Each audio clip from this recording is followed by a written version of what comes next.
ఒకానొక సమయంలో ఇంద్రుడు సురాపానం చేసి రంభతో అరణ్యంలో తిరుగుతున్నాడు. ఆ సమయంలో అక్కడ దుర్వాస మహర్షి కనబడితే మహర్షికి నమస్కరించాడు. మహర్షి దగ్గర ఒక పారిజాత పుష్పం ఉంది. అది శ్రీకృష్ణ పరమాత్మ ఇచ్చినది. ఆ పుష్పాన్ని ఇంద్రుడికి ఇచ్చి ఆశీర్వదించారు. ఇంద్రుడు ఆ పుష్పాన్ని ఐరావతం పైన వేశాడు. ఆ ఐరావతం ఎంతో తేజోవంతంగా అయి ఇంద్రుడిని మోయడం ఆపి అరణ్యంలోకి వెళ్ళింది. దుర్వాస మహర్షి అన్నారు, శ్రీకృష్ణ పరమాత్మ పాదాల నుంచి వచ్చిన పుష్పాన్ని నువ్వు తిరస్కరించావు కనుక వెంటనే నువ్వు నీ ఐశ్వర్యాన్ని కోల్పోతావు. వెంటనే రాక్షసులు వచ్చి అమరావతిని స్వాధీనం చేసుకున్నారు. ఐశ్వర్యమంతా పోయింది. ఇంద్రుడు దుర్వాస మహర్షి కాళ్ళపై పడ్డాడు. తర్వాత దేవతలందరూ కలిసి బ్రహ్మ దగ్గరికి వెళ్ళి విషయం చెప్పి ఇప్పుడు ఏం చేయాలి అని అడిగారు. బ్రహ్మ అన్నారు, నువ్వు అహంకారంతో ప్రవర్తిస్తూ ఉంటావు, అందుకని ఐశ్వర్యం పోతూ ఉంటుంది. ఇప్పుడు నిన్ను రక్షించేది కేవలం ఆ శ్రీమన్నారాయణుడు మాత్రమే. నీకోసం నేను ఆయన గురించి ధ్యానం చేస్తాను అని ధ్యానంలోకి వెళ్ళారు. ధ్యానంలో ఉండగా శ్రీమన్నారాయణుడు ఒక పరిష్కారం చూపారు. ప్రతి కష్టానికి ఒక సమాధానం ఉంటుంది. ఈ కష్టం తెలుసుకుంటున్నది మనసు. ఈ సమాధానం కూడా మనసులోంచే రావాలి. కానీ కొంతకాలం ఈ సమాధానం తెలియదు. కారణం ఆ భగవంతుడు ఈ కష్టాన్ని నువ్వు అనుభవించేలా సమాధానం దొరకకుండా ఆపుతాడు.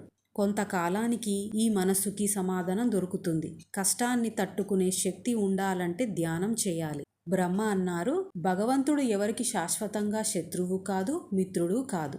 నీ నడవడికను బట్టి ఆయన నీకు అనుగ్రహం ఇస్తాడు. నేను కాని సమస్త దేవతలు కాని శ్రీమన్నారాయణుడికి నమస్కరిస్తే సంతోషిస్తాం. మాకు నమస్కరించి శ్రీమన్నారాయణ అనుగ్రహం పొందడం కాదు, శ్రీమన్నారాయణుడికి నమస్కరిస్తే మేమందరం నీకు దగ్గరి వాళ్ళం అవుతాం. ఎలాగంటే చెట్టు మొదలకి నీళ్లు పోయకుండా కొమ్మలకే పోస్తామంటే చెట్టు నీడని ఇస్తుందా? కానీ నువ్వు చెట్టు మొదట్లో నీళ్లు పోసి కొమ్మలకి పోయకున్నా ఆ చెట్టు నీడ ఇస్తుంది, పండ్లు ఇస్తుంది, అలా అన్నీ ఇస్తుంది. అందుకని అన్నిటికీ మూలమైన శ్రీమన్నారాయణుడి పాదాలు పట్టుకో. ఆయనకి కోపం, ద్వేషం ఉండదు. ఇంద్రుడు తన మనసులో అనుకున్నాడు, స్వామి, నేను చేసింది తప్పు, నన్ను క్షమించు. నీ ప్రసాదమైన పువ్వుని స్వీకరించకుండా విసిరేశా. నా అవిశ్వాసాన్ని చూపించా.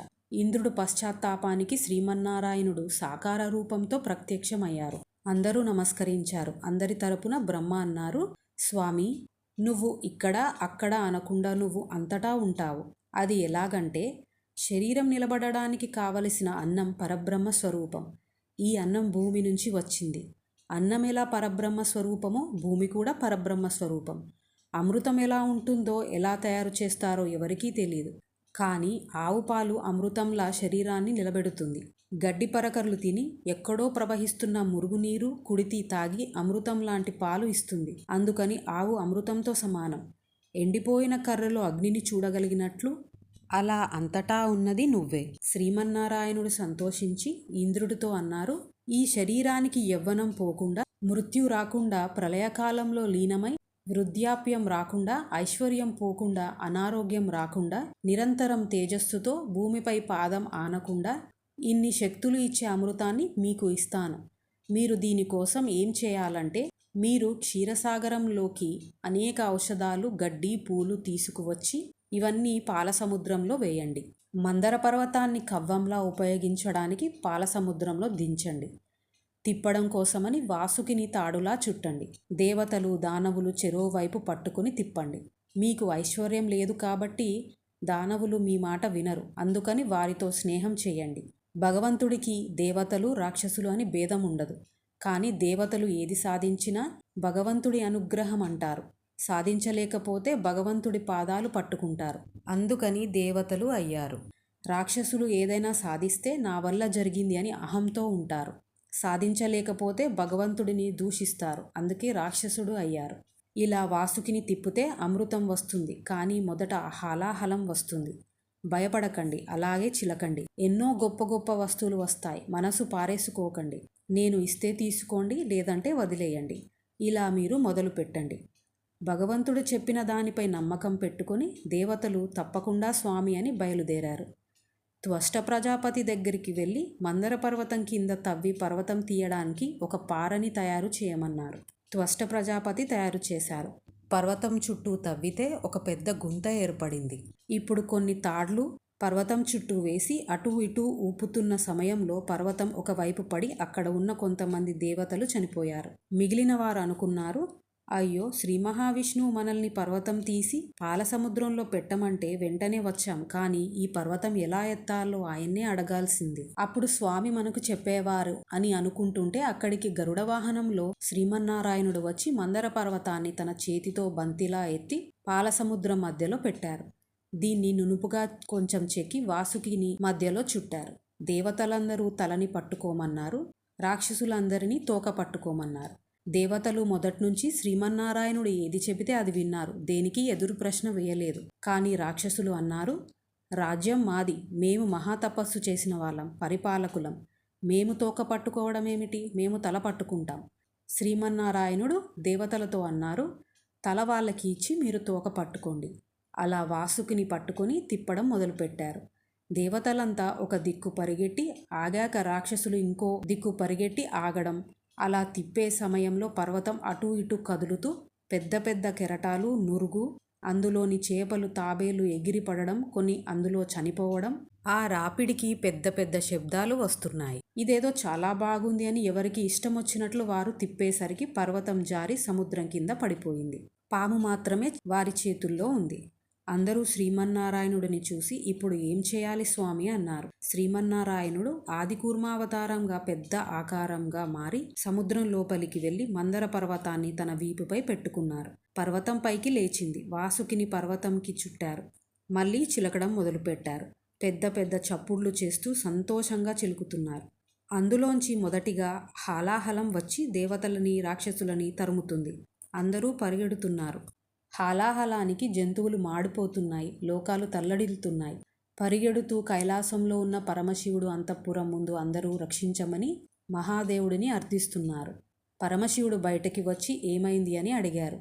మహాదేవా, పాలసముద్రం చిలికాం అమృతం కోసమని, కానీ అందులోంచి ముందుగా హాలాహలం వచ్చింది. నువ్వే సృష్టి స్థితి లయకర్తగా కాలములో ఉంటావు, మూడింటికి ఆధారమైన మూల పురుషుడవు గనుక మహాదేవ, ఈ హాలాహలాన్ని నువ్వు స్వీకరించు, మమ్మల్ని రక్షించు. నువ్వు ఈ లోకాలకి తండ్రివి. పరమశివుడు పార్వతీదేవి దగ్గరికి వెళ్ళి అన్నాడు, పార్వతి, సముద్రంలోంచి హాలాహలం పుట్టింది, అందరూ భయపడుతున్నారు. తండ్రిగా నేను నా పిల్లలని రక్షించుకోవాలి. నీ అన్న శ్రీ మహావిష్ణువు స్థితికారకుడు, లోకాలన్నీ నిలబెట్టేవాడు. లోకాలకి ఇబ్బంది వచ్చింది, ఆయన కూడా వచ్చాడు. నీ అన్నకు నేను ఉపకారం చేయాలి, అందుకని నేను హాలాహలం తీసుకుంటా. దీనివల్ల నాకు ఏ ఇబ్బంది కలగదు. నువ్వు నాకు ఏమైనా అవుతుంది అని బెంగ పెట్టుకోకుండా సంతోషంగా అలా చూస్తూ ఉండు. పార్వతీదేవి అంది, సరే, మీ ఇష్టం. ఇది విన్న పరీక్షిత్ శుకమహర్షితో అన్నారు, మహర్షి, అదేమిటి, ఎవరైనా భర్త విషం తాగుతా అంటే సరేనంటారా? శుకమహర్షి అన్నారు, పార్వతీదేవికి పరమశివుడు విషం తాగుతున్నాడు అని తెలుసు, విషం తాగితే ప్రమాదమని తెలుసు. అయినా తాగమంది. ఎందుకంటే ఆ తల్లి సర్వమంగళ, ఆమె మెడలో మంగళసూత్రం ఉండగా శివుడికి ఏమీ ఇబ్బంది రాదు అని తెలుసు. పరమశివుడు ఆ హలాహలాన్ని చేతిలోకి తీసుకొని ఒక ఉండగా చేసి మింగేశాడు. దాన్ని తన కంఠంలో పెట్టుకున్నాడు. తెల్లగా ఉండే పరమశివుడు ఆయన కంఠం నీలంగా మారి నీలకంఠ అని పేరు వచ్చింది. అందరూ ఉత్సాహంగా వెళ్ళి మళ్ళీ చిలకడం మొదలుపెట్టారు. అందులోంచి కామధేనువు, ఆవు వచ్చింది. ఇది కోరిన కోరికలు తీరుస్తుంది. అందరూ కామధేనువుకి నమస్కరించారు. మునులందరూ వచ్చి అన్నారు, ఈ కామధేనువుని మాకు ఇవ్వండి, మేము రోజు దీని పాలతో హవిస్సు ఇస్తాం. దేవతలు సరేనన్నారు, రాక్షసులు కూడా సరేనన్నారు. శ్రీమన్నారాయణుడు ఆ కామధేనువుని మునులకి తీసుకోమని అన్నారు. మీరు దీన్ని మీకోసం కాకుండా లోకం కోసం ఉపయోగిస్తారు కాబట్టి ఇది మీకు చెందడం సరైనది. దీనితో లోకాలకి ఎంతో ప్రయోజనం కలుగుతుంది అన్నారు. మళ్ళీ చిలకడం మొదలుపెట్టారు. ఇప్పుడు అందులోంచి ఒక తెల్లని గుర్రం బయటికి వచ్చింది. దీని పేరు ఉచ్చిశ్రవం. ఇంద్రుడు ఈ గుర్రాన్ని తీసుకోవాలని శ్రీమన్నారాయణుడి వైపు చూశాడు. స్వామి వద్దు అని తల ఊపారు. ఇంద్రుడు ఊరుకున్నాడు. రాక్షసుల రాజు బలిచక్రవర్తి అడిగారు. శ్రీమన్నారాయణుడు తీసుకోమన్నారు. మళ్ళీ చిలకడం మొదలుపెట్టారు. ఇప్పుడు అందులోంచి కల్పవృక్షం వచ్చింది. దీని పువ్వులు ఎవరు పెట్టుకుంటారో వారికి ఐదవతనం ఎప్పుడూ ఉంటుంది. ఈ చెట్టు గాలి పీలుస్తే ఆరోగ్యం బాగుంటుంది. ఎవరు ఈ కల్పవృక్షాన్ని ప్రార్థన చేస్తారో వారి కోరికలు తీరుస్తుంది. దీన్ని ఇంద్రుడు తీసుకున్నాడు. మళ్ళీ చిలికితే ఈసారి ఐరావతం వచ్చి దీన్ని కూడా ఇంద్రుడు తీసుకున్నాడు. మళ్ళీ చిలికితే ఈసారి అందమైన అప్సరసలు పుట్టారు. వీళ్ళని ఎవరూ తీసుకోలేదు. వీళ్ళు దేవకన్యలుగా ఉండిపోయారు. మళ్ళీ చిలికితే ఈసారి ఇందులోంచి పచ్చటి కాంతితో, బంగారు రంగుతో, నల్లటి జుట్టు, తెల్లని వస్త్రంతో, చల్లటి చూపుతో పద్మంలోంచి లక్ష్మీదేవి వచ్చింది. సముద్రుడు అమ్మవారితో అన్నాడు, తల్లి, నువ్వు నాలోంచి జన్మించి నాకు ఎంతో గౌరవం తెచ్చావు. నేను నీకు భర్తని ఎంచగలిగిన వాడినా నువ్వే నీ భర్తని ఎన్నుకో తల్లి అని లక్ష్మీదేవికి మంగళ స్నానాలకి ఏర్పాటు చేస్తున్నారు. ఇంద్రుడు కలశస్థాపన చేసి స్తోత్రం చేశాడు. మనులతో ఉన్న పీఠం ఇచ్చాడు. లక్ష్మీదేవి మంగళ స్నానం చేయడానికి ఆ పీఠంపై కూర్చుంది. మంగళప్రదమైన నీళ్లు ముత్తైదువులు తెచ్చారు. అందులో కొంచెం పసుపు కలిపారు. భూదేవి మంగళప్రదమైన ఆకులు తెచ్చి ఆ నీళ్ళల్లో వేసింది. ఏనుగులు తీర్థజలాలని ఆ నీళ్ళల్లో పోసాయి. ఆవులు పంచగవ్యములు తెచ్చి ఇచ్చాయి. వసంతుడు వచ్చి తాగడానికి తేనె ఇచ్చాడు. మహర్షులు మంత్రాలు చదువుతున్నారు. మేఘాలు మంగళవాయిద్యాలు వాయించారు. సముద్రుడు తన కూతురు లక్ష్మీదేవికి పెళ్లి కూతురుని చేయడానికి చీర తెచ్చి ఇచ్చాడు. సముద్రుడి స్నేహితుడు వరుణుడు అమ్మవారికి వైజయంతిమాల ఇచ్చాడు. విశ్వకర్మ అమ్మవారికి కావలసిన హారములు, గాజులు, ఆభరణాలు ఇచ్చాడు. సరస్వతీదేవి తారాహారము ఇచ్చింది. బ్రహ్మ తామర పువ్వు ఇచ్చాడు. నాగరాజులు చెవులకి పెట్టుకునే కుండలాలు ఇచ్చారు. వేదాలు, దిక్కులు అమ్మవారికి ఆశీర్వాదములు ఇచ్చాయి. సముద్రుడు వచ్చి అమ్మవారికి చెంగల్వ పూదండ ఇచ్చాడు.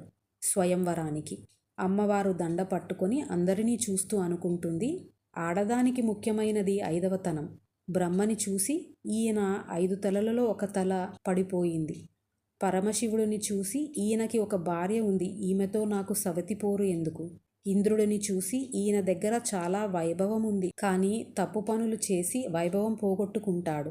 సూర్యుడిని చూసి మహానుభావుడు, కానీ ఎప్పుడూ వేడే. ధర్మరాజుని చూసి ఈయన ధర్మమూర్తి, ఎంత ధర్మం అంటే దయలేదు. అగ్నిని చూసి ఈయన దగ్గరేమో వేడి సెగలు. ఇలా ఒక్కొక్కరిని చూసి వద్దు అనుకుంటుంది. ఆఖరున నారాయణుడిని చూసి ఈయనని పెళ్లి చేసుకుంటే 5వతనం ఉంటుంది, సవతిపోరు ఉండదు, సమస్త సంపదలకు ఈయన ఇల్లు, నేను అలిగితే నా కాళ్ళు కూడా పట్టగలిగినంత ప్రేమ ఉన్నవాడు, చల్లనివాడు, దయాళుడు, నిలకడ ఉన్నవాడు, ఉత్సాహంగా ఉంటాడు, సాధువైన వాడు, ఈయన్ని పెళ్లి చేసుకుంటా అని నడుచుకుంటూ వెళ్ళి వరమాలని శ్రీమన్నారాయణుడి మెడలో వేసి సిగ్గుతో బుగ్గలు ఎర్రగా అయి, స్వామి మీ గుండెల్లో ఉంటాను అంది. అలా శ్రీమన్నారాయణుడి గుండెలో ఉండిపోయింది. మామగారైన సముద్రుడు తన అల్లుడికి తనలో ఉన్న కౌస్తుభాన్ని ఇచ్చాడు. శ్రీ మహావిష్ణువుకి పార్వతీదేవి, సరస్వతీదేవి, శచీదేవి మంగళ స్నానం చేపించారు. ఐరావణ వాహనంలో సభలోకి తీసుకెళ్లారు. మహర్షులు వేదమంత్రాలు చదువుతున్నారు.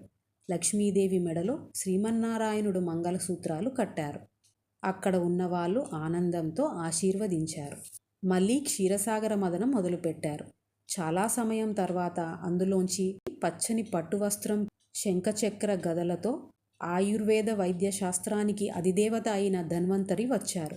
ఈయన అమృత పాత్రతో వచ్చారు. అప్పటి వరకు కలిసి మదనం చేసిన రాక్షసులు అమృత పాత్ర చూడగానే ధన్వంతరి చేతిలోంచి లాక్కొని పారిపోతూ నాకు కావాలి అంటే నాకు కావాలి అని గొడవ పడుతున్నారు.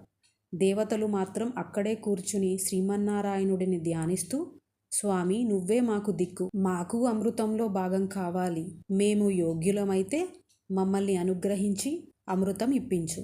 శ్రీమన్నారాయణుడు మోహిని అవతారం స్వీకరించారు.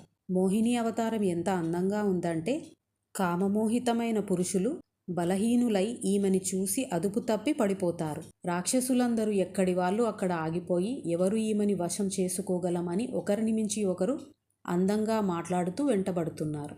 రాక్షసులు అన్నారు, నువ్వు ఈ పాత్ర తీసుకుని ఇందులో ఉన్నది మా అందరికీ పంచు. మోహిని అంది, ఒక ఆడదాన్ని చూసి మీరంతా ఇంత వెర్రెక్కి పాత్రలో ఉన్నదాన్ని నాకు ఇచ్చి నన్ను పంచమంటున్నారు. శాస్త్రంలో కామకోరిక ఉండి ఒక స్త్రీకి పెద్దపీట వేయడం మంచిది కాదు. అసలు ఇందులో ఏముంది? నన్ను ఎందుకు పంచమంటున్నారు? మిమ్మల్ని చూస్తే నాకు ఒక విషయం చెప్పాలని ఉంది.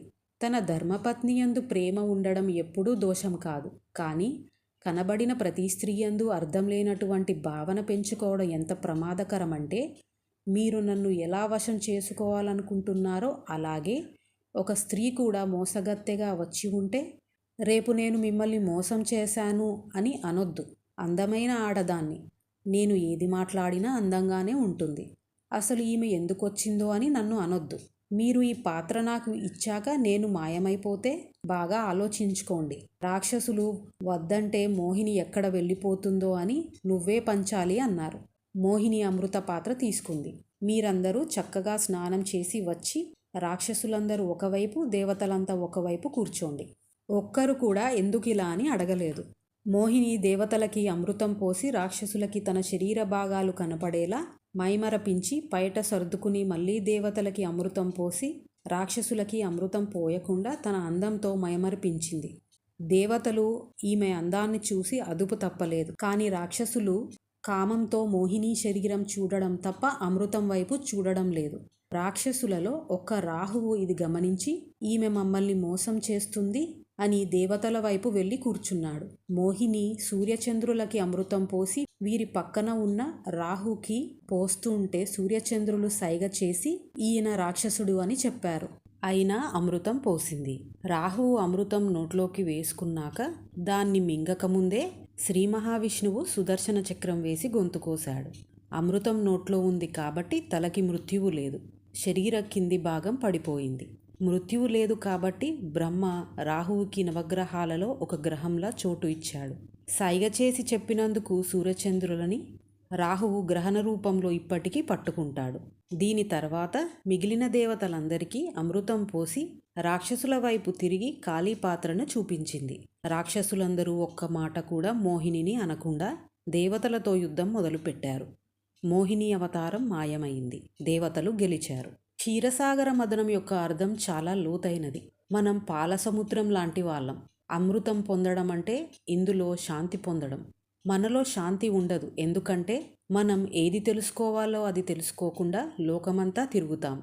కానీ శాంతి కావాలి అంటే అది మనలోనే ఉంటుంది. మనలో ఉండే శాంతిని పొందే ప్రక్రియే క్షీరసాగర మదనం. మనం ఒక చోట కూర్చుని మనసు అనే మందర పర్వతాన్ని స్థిరంగా ధ్యానంలో పెట్టాలి. ధ్యానంలో కుదురుగా కూర్చుని ధ్యానం చేయడం చాలా కష్టం. దీనికి చాలా ప్రయత్నం చేయాలి. ధ్యానంలో కూర్చున్నప్పుడు మనసు వేరే ఆలోచనలు చేస్తుంది. కానీ ప్రతిరోజు ప్రయత్నం చేస్తే భగవంతుడి సహాయంతో మందర పర్వతం కూర్చుంటుంది. కష్టం వచ్చినా సుఖం వచ్చినా భగవంతుడిని ప్రార్థించే వాళ్ళు దేవతలు. నేను నాది కామక్రోధాలకి వసుడు అయ్యే రాక్షసులు. ఈ రెండు మన ఆలోచనలు.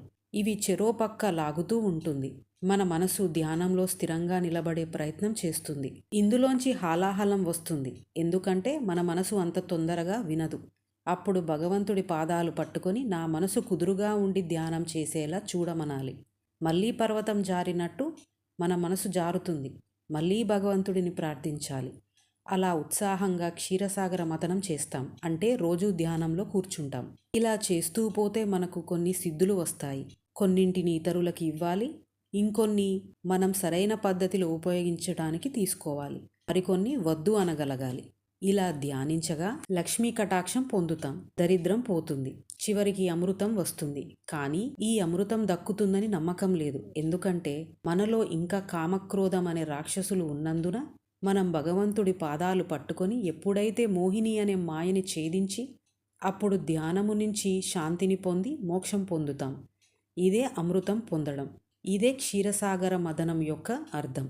ఓం నమో భగవతే వాసుదేవాయ నమః.